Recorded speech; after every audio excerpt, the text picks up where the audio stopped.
মে মাসের 2 থেকে 7 তারিখ পর্যন্ত দেশব্যাপী বৃষ্টি ও কালবৈশাখী ঝড় হওয়ার সম্ভাবনা আছে বলে জানিয়েছে আবহাওয়া অফিস। তখন তাপমাত্রা অনেকটা কমে আসবে বলে জানায় আবহাওয়া অধিদপ্তর। তবে ওই সময় রাজশাহী ও খুলনা বিভাগে বৃষ্টিপাতের সম্ভাবনা কম।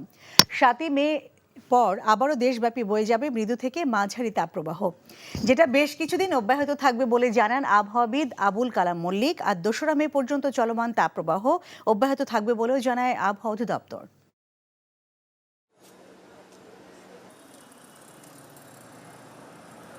2 তারিখের দিকে বিশেষ করে দেশের সিলেট বিভাগ, ময়মনসিংহ বিভাগ, ঢাকার পূর্বাঞ্চল এবং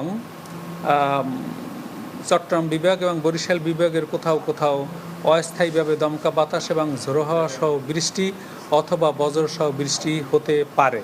সেই কারণে এই সব অঞ্চলের বিদ্যমান তাপপ্রবাহ কিছুটা সহনশীল পর্যায়ে নেমে আসবে। বিকাশে কম খরচে ক্যাশ আউটের লিমিট বেড়ে 50,000, প্রিয় এজেন্টও 2টা। তথাকথিত উন্নয়নের নামে সরকার গোটা দেশকে গ্যাস চেম্বারে পরিণত করেছে বলে মন্তব্য করেছেন বিএনপির সিনিয়র যুগ্ম মহাসচিব রিজভী আহমেদ। রাজধানী খিলগাঁওয়ে ঢাকা মহানগর উত্তর বিএনপির উদ্যোগে পথচারীদের মাঝে বিশুদ্ধ পানি ও খাবার স্যালাইন বিতরণ অনুষ্ঠানে কথা বলেন তিনি। অভিযোগ করেন, সাধারণ মানুষের কোনো কল্যাণ নয়, দুর্নীতি করে নিজেদের উন্নয়ন করেছে আওয়ামী লীগ নেতারা। তাদের দখলের কারণে শুকিয়ে গেছে খাল, বিল, নদীনালা, আর এতে তীব্র দাবদাহ অনুভূত হচ্ছে। বিএনপি সবসময় জনগণের পাশে দাঁড়িয়েছে দাবি করে এই দাবদাহে মানুষের জন্য ক্ষমতাসীনরা কি করেছে, ঠিক সেই প্রশ্নই রাখেন রিজভী আহমেদ। তিনি বলেন, ক্ষমতায় টিকে থাকতে সরকার বেনজির আহমেদ ও আসাদুজ্জামানের মতো পুলিশ কর্মকর্তাদের ব্যবহার করেছে। বানানোর তো উন্নয়ন নয়, যে উন্নয়নের ছবি দেখিয়ে আওয়ামী লীগের নেতারা আঙ্গুল ফুলে কলা গাছ, সেই উন্নয়ন তো জনগণ দেখতে চায়নি। জনগণ একটু বুক ভরে শ্বাস নিতে চায়, কিন্তু আপনি তো সেটা দেননি। আপনি ওদের অক্সিজেন কেড়ে নিয়েছেন, আপনি ওদের নিঃশ্বাস প্রশ্বাস কেড়ে নিয়েছেন। আপনি একটি তথাকথিত উন্নয়নের নামে আপনি একটি গ্যাস চেম্বার, বিষাক্ত গ্যাসের চেম্বার বানিয়েছেন গোটা বাংলাদেশ। বিকাশে কম খরচে ক্যাশ আউটের লিমিট বেড়ে 50,000, প্রিয় এজেন্টও 2টা। মন্ত্রী এমপিদের স্বজন যারা দলীয় সিদ্ধান্ত লঙ্ঘন করে উপজেলা নির্বাচনে প্রার্থী হয়েছেন, তাদের বিষয়ে সিদ্ধান্ত হবে আওয়ামী লীগের কার্যনির্বাহী সংসদের সভায়। এমনটা জানিয়ে দলটির নেতারা বলছেন, কাগজে কলমে সম্ভব না হলে ভোটের মাঠ থেকে সরে দাঁড়ানোর সুযোগ আছে এখনো। একই সঙ্গে ক্ষমতাসীন দলটির নেতারা জানিয়েছেন, আগামীকাল সন্ধ্যায় গণভবনের সভায় উপজেলা নির্বাচন ছাড়াও আওয়ামী লীগের 75তম প্রতিষ্ঠা বার্ষিক উদযাপন সহ গুরুত্বপূর্ণ বিভিন্ন বিষয়ে নির্দেশনা দেবেন দলীয় প্রধান শেখ হাসিনা। আরও জানাচ্ছেন মুকসিমুল আহসান। 4 ধাপে অনুষ্ঠিত হতে যাওয়া 475টি উপজেলা পরিষদ নির্বাচনের প্রথম ধাপে 148টিতে চেয়ারম্যান এবং ভাইস চেয়ারম্যান পদে ভোট গ্রহণ হবে আগামী 8 মে। বিএনপি অংশ নেয় এই নির্বাচনেও দ্বাদশ জাতীয় সংসদের মতো প্রার্থিতা উন্মুক্ত করে দিয়েছে আওয়ামী লীগ। তবে এমপি মন্ত্রীদের স্বজনদের প্রার্থী না হতে কঠোর নির্দেশনা দেওয়া হয়েছে। মাত্র 2-3 জন সরে দাঁড়ালেও প্রথম ধাপে অংশ নেয়া বেশিরভাগ মন্ত্রী এমপিদের স্বজন সরবে লড়ছেন ভোটের মাঠে। তাদের তালিকা তৈরি করা হয়েছে আগামী কেন্দ্রীয় কার্যনির্বাহী সংসদের সভায় আওয়ামী লীগ সভাপতির সামনে উত্থাপন করা হবে পরবর্তী সিদ্ধান্ত এবং নির্দেশনার জন্য। একই পরিবারের যদি এমপি হয়, উপজেলা চেয়ারম্যান হয়, পৌর মেয়র হয়, তাহলে এই সাধারণ মানুষের বন্দিদশার মধ্যে ফেলে দেবার অবস্থাটাই তৈরি হয়। আমাদের দলের সিদ্ধান্ত অনুযায়ী নিরুৎসাহিত করেছি এবং একটা নির্দেশনাও গেছে। তো সেই নির্দেশনা সবটুকু বাস্তবায়িত হয়েছে এটা আমি বলবো না। আমাদের বৈঠকে কথা উঠলে আমার মনে হয় যে আমাদের পূর্বের জায়গাটাকেই বহাল রাখবার চেষ্টা করব। নির্বাচন কমিশনের আইন অনুযায়ী নির্দিষ্ট সময় প্রত্যাহার করার বাইরেও নির্বাচন থেকে সরে যাওয়ার কিন্তু সুযোগ আছে। আমাদের যারা এই বিষয়গুলি মানছেন না, আমি মনে করি এখনও সুযোগ আছে। দলীয় কোনো কঠিন সিদ্ধান্তের আগে তারা যেন সেই বিষয়টি মেনে নেন। উপজেলা নির্বাচন ছাড়াও বেশ কিছু গুরুত্বপূর্ণ বিষয়ে কার্যনির্বাহী সংসদের সভায় আলোচনা হবে বলে জানান আওয়ামী লীগের কেন্দ্রীয় নেতারা। যার মধ্যে রয়েছে 23 জুন আওয়ামী লীগ প্রতিষ্ঠার 75 বছর পূর্তি উদযাপন, বিভাগভিত্তিক সাংগঠনিক রিপোর্ট উপস্থাপন, যেসব জেলা কমিটির মেয়াদ উত্তীর্ণ হয়েছে সেগুলোর সম্মেলন নিয়ে আলোচনার পাশাপাশি সমসাময়িক নানা বিষয়ে দিক নির্দেশনা দেবেন দলীয় সভাপতি প্রধানমন্ত্রী শেখ হাসিনা। 75 বছরের আওয়ামী লীগের জন্মদিবস আমরা পালন করব, সেই ব্যাপারে একটা আলোচনা থাকবে এবং এটাই প্রাধান্য পাবে বলেই মনে করি।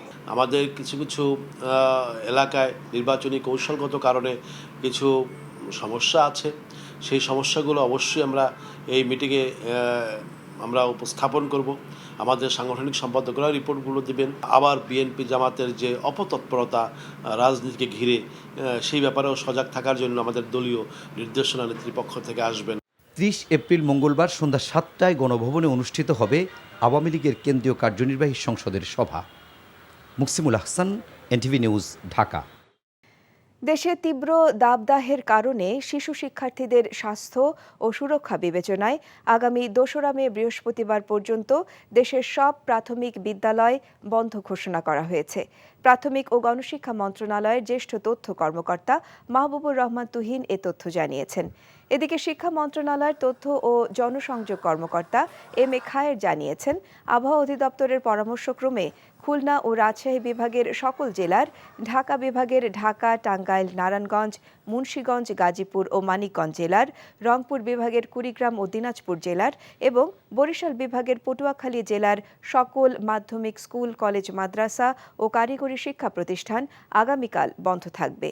চলমান তাপপ্রবাহের মধ্যে শিক্ষা প্রতিষ্ঠান খোলার পর 18 জনের মৃত্যুর ঘটনায় প্রাথমিক, মাধ্যমিক স্কুল ও মাদ্রাসা ক্লাস আগামী 2রা মে বৃহস্পতিবার পর্যন্ত বন্ধ রাখার নির্দেশ দিয়েছে হাইকোর্ট। চলমান তাপপ্রবাহে এই মৌসুমের সর্বোচ্চ তাপমাত্রা রেকর্ড করা হয়েছে চুয়াডাঙ্গায় 43 ডিগ্রি সেলসিয়াস।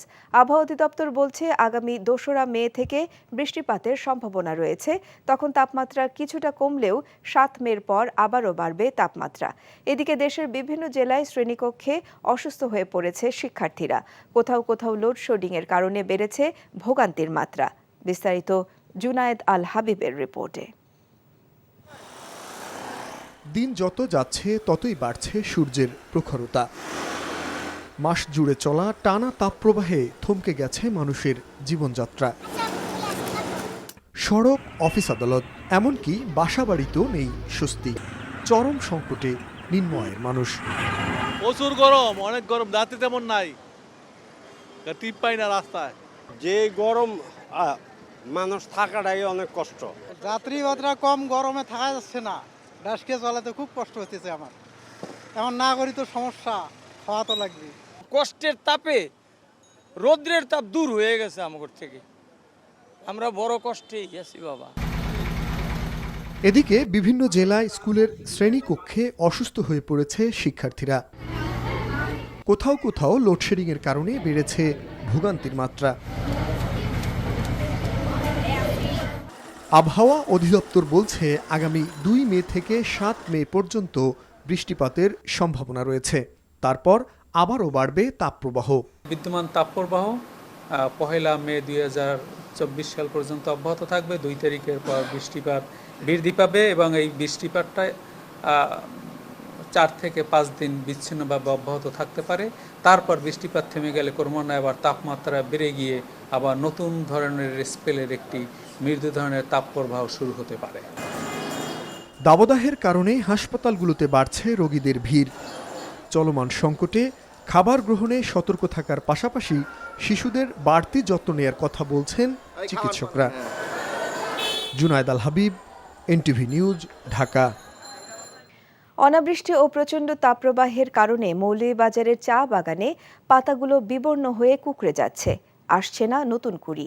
দেখা দিয়েছে রেড স্পাইডারের আক্রমণ।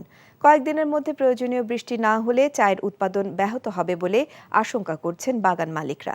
মৌলভীবাজার থেকে এস.এম. উমেদ আলীর পাঠানো রিপোর্ট। মৌলভীবাজারের চা বাগানের চিত্র। প্রচণ্ড গরম, সে সাথে অনাবৃষ্টির কারণে পাতাগুলো শুকিয়ে ঝরে যাচ্ছে। বৃষ্টির অভাবে দেখা দিয়েছে নানা রোগবালাই। চা বাগান এলাকায় কিছু কিছু চা বাগানে লাল মাকড়সা বা রেড স্পাইডার আক্রমণ দেখা দিয়েছে। চা উৎপাদনের এই অনুকূল মৌসুমে চা গাছগুলোতে কীটপতঙ্গের আক্রমণের ফলে চা গাছগুলো বিবর্ণ হয়ে পাতা কুঁকড়ে যাচ্ছে।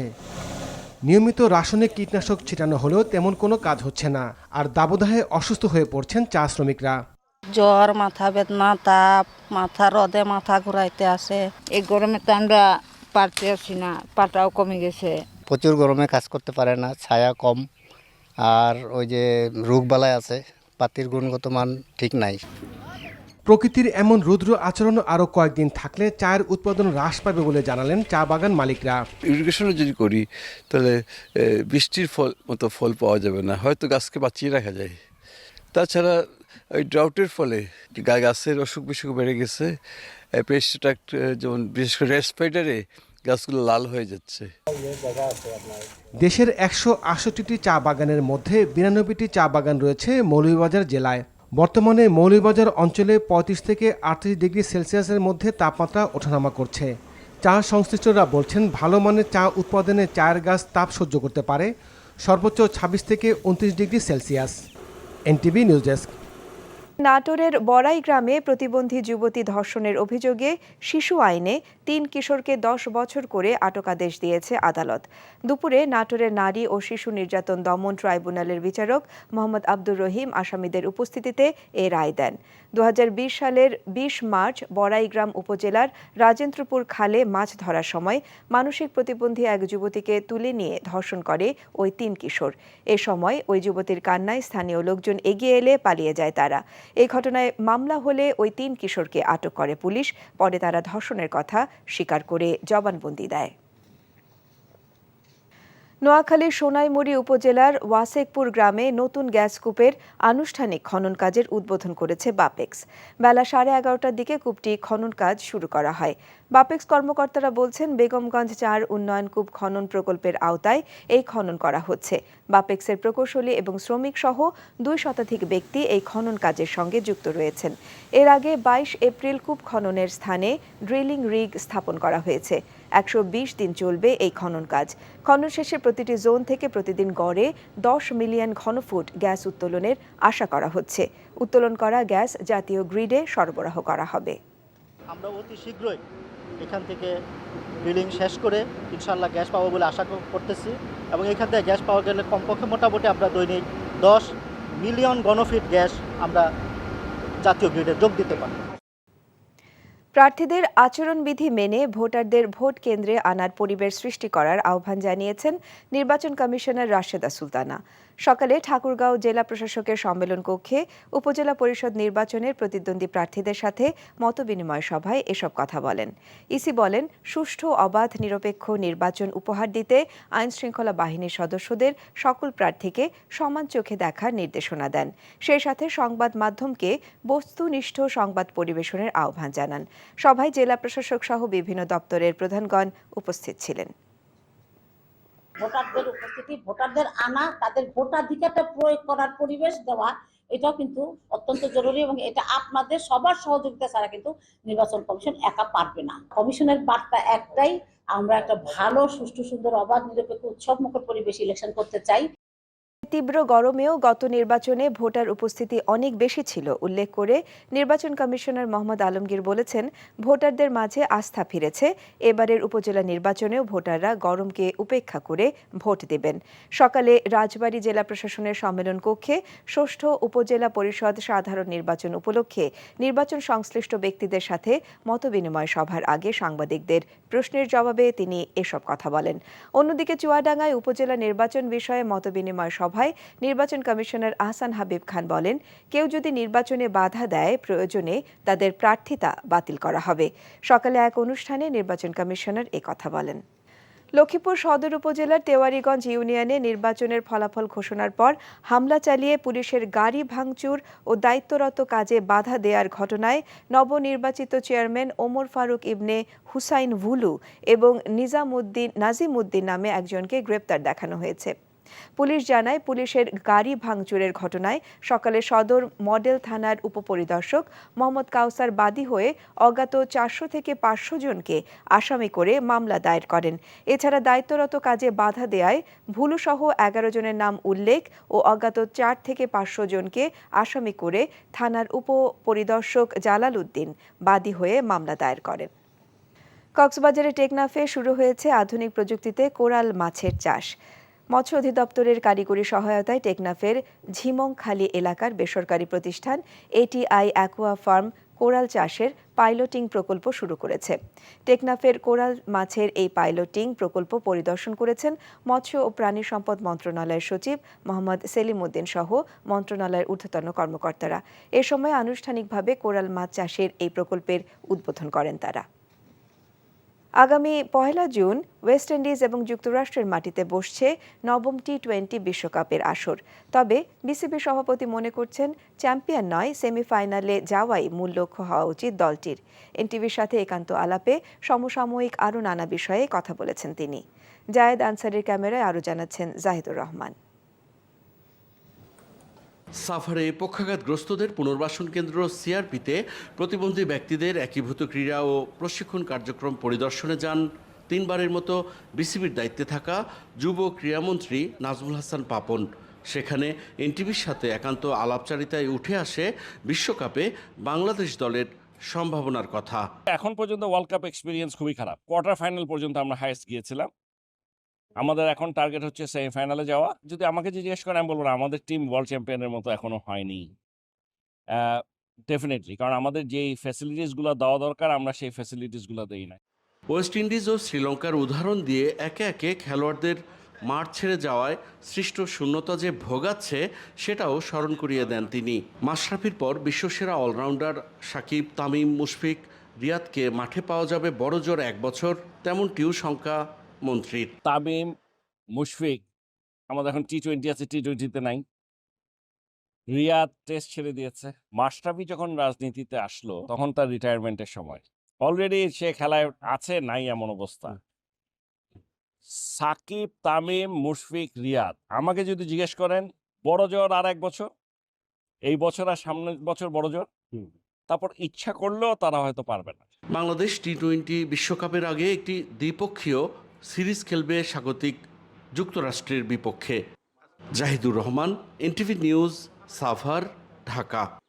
চলমান তাপপ্রবাহের মধ্যে প্রাথমিক ও মাধ্যমিক স্কুল এবং মাদ্রাসার শিক্ষা কার্যক্রম বৃহস্পতিবার পর্যন্ত বন্ধ রাখার নির্দেশ দিয়েছে হাইকোর্ট। অপরদিকে আগামী 2 মে পর্যন্ত দেশের সব প্রাথমিক বিদ্যালয় বন্ধ থাকবে বলে জানিয়েছে প্রাথমিক ও গণশিক্ষা মন্ত্রণালয়। আর শুধু মঙ্গলবার ঢাকাসহ 27 জেলার প্রাথমিক, মাধ্যমিক ও উচ্চ মাধ্যমিক স্তরের ক্লাস বন্ধ রাখার সিদ্ধান্ত নিয়েছে শিক্ষা মন্ত্রণালয়। আপেল শাহরিয়ারের রিপোর্ট। তীব্র তাপপ্রবাহের কারণে এখন পর্যন্ত সারা দেশে 18 জনের মৃত্যুর খবর পাওয়া গেছে। গণমাধ্যমে প্রকাশিত প্রতিবেদন উচ্চ আদালতে নজরে আনেন একজন আইনজীবী। পরে বিচারপতি KM কামরুল কাদের ও বিচারপতি খিজির হায়াতের হাইকোর্ট বেঞ্চ স্বপ্রণোদিত হয়ে শিক্ষা মন্ত্রণালয়কে শিক্ষা প্রতিষ্ঠান বন্ধ রাখার আদেশ দেন। তবে যেসব স্কুলে এসির ব্যবস্থা আছে, পরীক্ষা চলমান আছে, এ আদেশ প্রযোজ্য হবে না তা বলা হয়, যাতে করে বাচ্চারা বা শিক্ষকরা অসুস্থ না হন। তার প্রেক্ষাপটে মাননীয় আদালত বিবেচনা করে আগামী 2 মে বৃহস্পতিবার পর্যন্ত primary school, high school, college, মাদ্রাসা বন্ধ রাখার জন্য নির্দেশনা দিয়েছেন। তবে কোনো পাবলিক পরীক্ষা A লেভেল, O লেভেল সহ কোনো প্রতিষ্ঠান যদি শীততাপ নিয়ন্ত্রণের ব্যবস্থা রাখেন তাহলে সেগুলো পরিচালনা করতে পারবেন। এই আদেশে সেগুলো বাড়িতে হবে না। হাইকোর্টের এ আদেশের বিরুদ্ধে আপিলের কথা জানান শিক্ষামন্ত্রী মহিবুল হাসান চৌধুরী নওফেল। এদিকে শিশুদের সুরক্ষা বিবেচনায় প্রাথমিক বিদ্যালয় বন্ধ ঘোষণা করা হয়েছে। 2 মে পর্যন্ত বন্ধ থাকবে দেশের সকল প্রাথমিক বিদ্যালয়। ঢাকা, টাঙ্গাইল, নারায়ণগঞ্জ, মুন্সিগঞ্জ, গাজীপুর, মানিকগঞ্জ, কুড়িগ্রাম, দিনাজপুর ও পটুয়াখালী সহ 27 জেলার সকল মাধ্যমিক স্কুল, কলেজ, মাদ্রাসা ও কারিগরি শিক্ষা প্রতিষ্ঠান 30 এপ্রিল বন্ধ থাকবে। আবহাওয়া অধিদপ্তরের পরামর্শে এ সিদ্ধান্ত নেওয়া হয়েছে বলে জানিয়েছে শিক্ষা মন্ত্রণালয়।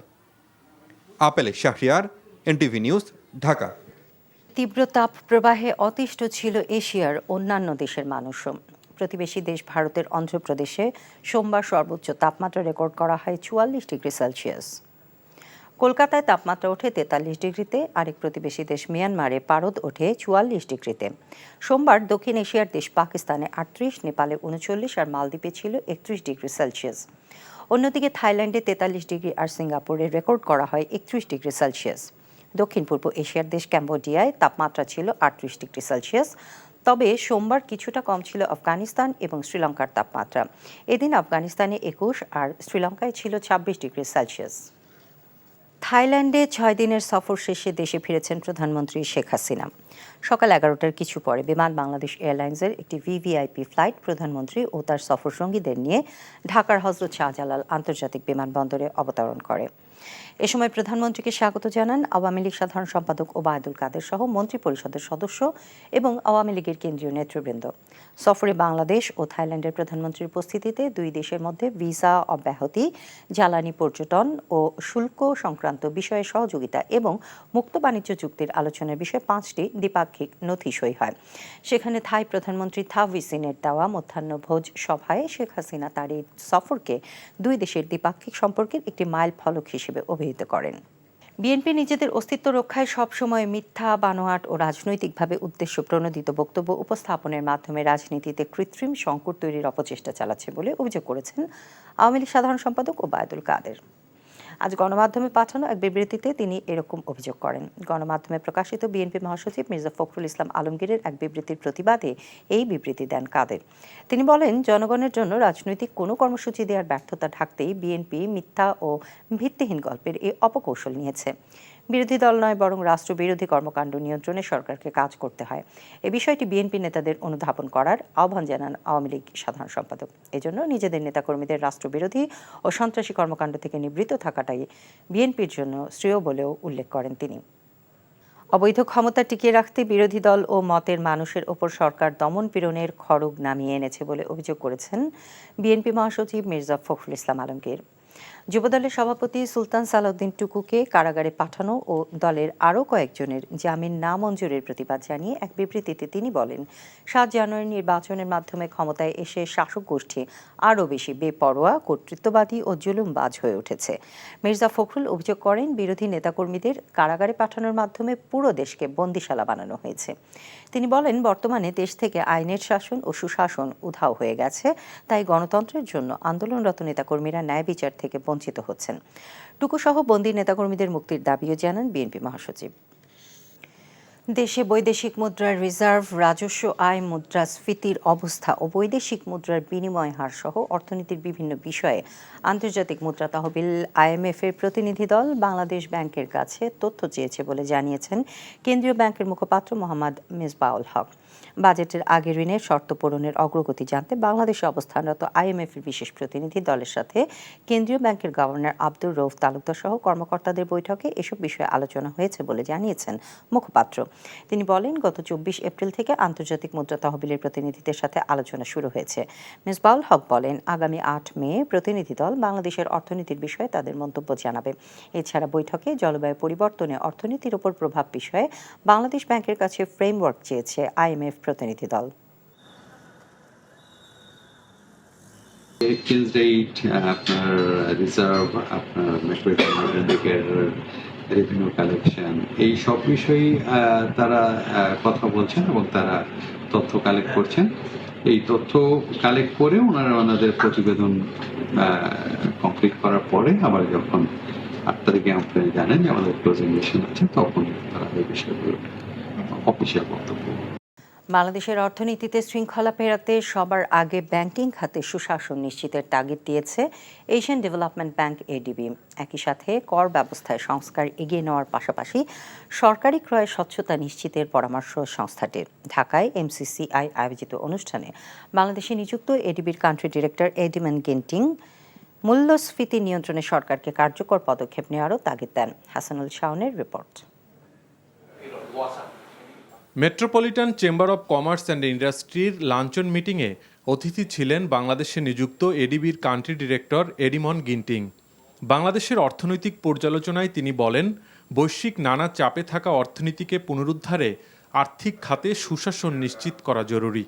সেক্ষেত্রে উন্নয়নকে এগিয়ে নেয়ার পাশাপাশি বিভিন্ন খাতে সংস্কারকেও এগিয়ে নেয়ার পরামর্শ দেন তিনি। প্রথমেই বাংলাদেশকে ব্যাংকিং খাতে নজর দিতে হবে, নিশ্চিত করতে হবে সুশাসন, কর ব্যবস্থায় সংস্কার এগিয়ে নিতে হবে। এছাড়া সরকারি ক্রয় এবং বিভিন্ন ব্যয়ে স্বচ্ছতা নিশ্চিতের বিকল্প নেই। মূল্যস্ফীতি পরিস্থিতিতে কিছুটা উদ্বেগ জানিয়ে এডিবির কান্ট্রি ডিরেক্টর মুদ্রানীতির সঠিক বাস্তবায়নের তাগিদ দেন। উচ্চ মূল্যস্ফীতি কিভাবে নিয়ন্ত্রণ করা যায় সেদিকে নজর দিতে হবে বাংলাদেশকে। এক্ষেত্রে মুদ্রানীতিকে কাজে লাগাতে হবে, তবেই অর্থনৈতিক স্থিতিশীলতা নিশ্চিত করা সহজ হবে। এছাড়া দেশি বিদেশি বিনিয়োগ বৃদ্ধিতে আরও মনোযোগী হতে সরকারকে পরামর্শ দিয়েছে Asian development bank. Hasanul Shaon, NTV news, Dhaka. রাজধানীর ফুটপাত দখল করে যারা ব্যবসা করছে আগামী 13 মের মধ্যে তাদের তালিকা দাখিলের নির্দেশ দিয়েছে হাইকোর্ট। বিচারপতি শেখ হাসান আরিফ ও বিচারপতি বজলুর রহমানের হাইকোর্ট বেঞ্চ এই আদেশ দেন। আদালত নির্দেশনা দিয়েছেন স্বরাষ্ট্র মন্ত্রণালয় এবং স্থানীয় সরকার মন্ত্রণালয়কে যে কোনো একজন আগামী 13/5-এর মধ্যে এফিডেভিট আকারে আদালতে এই ফুটপাত বিক্রি এবং দখল করার সঙ্গে যারা জড়িত তাদের নামের তালিকা দেওয়ার জন্য এবং একই সাথে তাদের বিরুদ্ধে কী ব্যবস্থা গ্রহণ করা হয়েছে এই বিষয়টি আদালতে এফিডেভিট আকারে দাখিলের জন্য নির্দেশনা দেওয়া হয়েছে। জিম্বাবুয়ের বিপক্ষে টি-20 সিরিজে ভারসাম্যপূর্ণ দল সাজিয়েছেন নির্বাচকরা। তারুণ্য নির্ভর বোলিং আক্রমণে ভালো বৈচিত্র্য রয়েছে, সেই সাথে মিডল অর্ডারটাও তুলনামূলক শক্তিশালী বলে মানছেন ক্রিকেট বিশ্লেষক ও সাবেক ক্রিকেটাররা। বিশ্বকাপেও এই দল ভালো করবে বলে আশাবাদী তারা। মমিনুর রিপনের রিপোর্ট। সাকিব আল হাসান ও মুস্তাফিজুর রহমানকে ছাড়া জিম্বাবুয়ের বিপক্ষে প্রথম 3 টি-20 দল ঘোষণা করেছে বাংলাদেশ। দেশের এই দুই তারকা না থাকলেও দলটিতে ভালো ভারসাম্য রয়েছে বলে মানছেন দেশের ক্রিকেট বোদ্ধারা। তারুণ্য নির্ভর বোলিং আক্রমণ রয়েছে, সেই সাথে মিডল অর্ডারকেও তুলনামূলক শক্তিশালী হিসেবে মানছেন তারা। মিডল অর্ডারটা আমার মনে হয় আগে আমরা যেসব দল দেখেছি তার তুলনায় রিলেটিভলি একটু শক্তিশালী, এখানে একটু পাওয়ার হিটিংয়ের করার মতো প্লেয়ার আছে। বোলিংয়ে আমরা আগে চাইতে পেস বোলিংয়ে অ্যাটলিস্ট একটু সমৃদ্ধ এবং মুস্তাফিজ বোধহয় একটু ভ্যালু অ্যাড করবে এবার। যখন সিলেক্টররা কাজ করেন বা কোচরা কাজ করেন তারা ডে টু ডেতে এই কাজটা করে না, প্রতিদিন মাঠে যাচ্ছে প্র্যাকটিস দেখতে, সিলেক্টররা কোচরা রেগুলার কোচিং করাচ্ছে, সুতরাং তাদের তো একটা আইডিয়া আছে। যখন টিম সিলেকশন করে, ক্যাপ্টেন থাকে, কোচ থাকে, সিলেক্টর থাকে, তারা পিক করেছে এটাই হয়তো বেস্ট টিম। এই 15 জনের সাথে সাকিব ও মুস্তাফিজকে নিয়ে বিশ্বকাপের দল সাজাতে হবে নির্বাচকদের। যুক্তরাষ্ট্র ও ক্যারিবীয় দ্বীপপুঞ্জে অনুষ্ঠিত হতে যাওয়া বিশ্বমঞ্চে বাংলাদেশ সুপার 8 খেলবে, এমনটাই প্রত্যাশা সুজন ও ফাহিমের। শ্রীলঙ্কা আছে, ওখানে নেপাল আছে, এই দুটো ম্যাচ জিততে পারলে তো আমরা অবশ্যই টপ 8-এ যেতে পারবো। প্লাস সাউথ আফ্রিকা আমরা হারাতে পারবো না সেটা আমি বলছি না। আমাদের এই গ্রুপ থেকে আমাদের কোয়ালিফাই করার চান্স খুবই বেশি আমি মনে করি 85 to 90% আমাদের চান্স আছে যদি আমরা মেজর কোনো মিস্টেক না করি, মেজর কোনো ভুল না করি। জিম্বাবুয়ের বিপক্ষে সিরিজ দিয়ে ঘরের মাটিতে বিশ্বকাপ প্রস্তুতি শেষ হবে বাংলাদেশের, তাই জয়ে চোখ রেখে এই সিরিজে বেঞ্চের শক্তি পরখ করে নেওয়ার পরামর্শ সুজন ও ফাহিমের। Mominur Ripon, NTV news, Dhaka. বিকাশে কম খরচে ক্যাশ আউটের লিমিট বেড়ে 50,000, প্রিয় এজেন্টও 2টা।